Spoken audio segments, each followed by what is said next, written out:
আজ আমি আপনাদের সাথে একটা নতুন রেসিপি শেয়ার করব। ভেন্ডির মিষ্টি স্ন্যাক্স। খুব সুন্দর আর মজার একটা রেসিপি। নমস্কার, কেমন আছেন সবাই? ওম কিচেনে সবাইকে স্বাগত জানাই। 250 গ্রাম আতপ চালকে 2 ঘন্টা জলে ভিজিয়ে রেখেছিলাম। আমি তুলসীভোগ আতপ চাল নিয়েছি, আপনারা যে কোনো আতপ চাল নিলেই হবে। মিক্সির পাত্রে আতপ চালটাকে দিয়ে দিয়েছি। এবার হাফ কাপের মতো জল দিয়ে দিচ্ছি। চালটা হাফ পেস্ট হয়েছে, এই সময় ভেন্ডিগুলো দিয়ে দেব।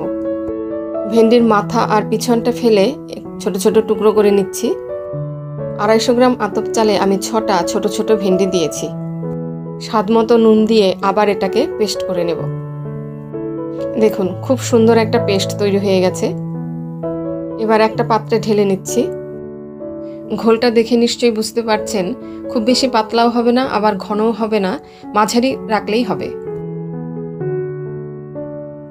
একটা কড়াতে সাদা তেল দিয়ে দিয়েছি। তেলটাকে কিন্তু হালকা গরম হতে হবে, বেশি গরম হলে সব ছড়িয়ে যাবে। প্রথমটা কিন্তু আমার হয়নি, তেলটা বেশি গরম হয়ে গিয়েছিল। আমি তেলটাকে আবার একটু ঠান্ডা করে নিয়েছি। দেখে নিশ্চয়ই বুঝতে পারছেন কিভাবে করতে হবে।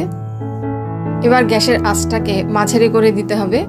তারপরে এভাবে যখন একটু উপরের দিকে ভেসে উঠবে, তখন আমরা হাতা দিয়ে এটাকে এভাবে একটা শেপ দিয়ে নেব।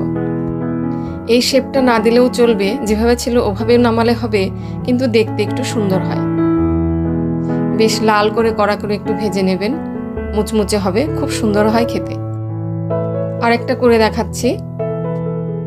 দেখুন, তেলটা বেশি গরম হলে এভাবে ছড়িয়ে যাবে, ঠিকঠাক শেপটা দিতে পারবেন না। আমার একটু বেশিই গরম ছিল তেলটা, কম ঠান্ডা করে নিয়েছি। আর একটু ঠান্ডা করে নিতে হতো, কিন্তু হয়ে গেছে। আগেরটার মতো কিন্তু এটা হয়নি, আপনাদের দেখানোর জন্যই এটা আমি দেখালাম। একই রকম ভাবে আমি সবগুলো ভেজে নিয়েছি। এবার ভালো করে ঠান্ডা করে এয়ার টাইট কোনো কন্টেনারে রেখে দিতে পারেন প্রায় 1 মাসের মতো। ঘরে একটু নলেন গুড় ছিল, সেটা দিয়ে পরিবেশন করলাম। আপনারা মধু বা চিনির সিরাপ দিয়েও পরিবেশন করতে পারেন, তবে নলেন গুড় দিয়ে এটা অসম্ভব সুন্দর লাগে খেতে। রেসিপি কেমন লাগলো অবশ্যই আমাকে কমেন্টে জানাবেন। ভালো লাগলে একটা লাইক করে দেবেন। সবাই ভালো থাকবেন, সুস্থ থাকবেন, সাবধানে থাকবেন। দেখা হচ্ছে আরেকটা নতুন রেসিপি নিয়ে নেক্সট ভিডিওতে।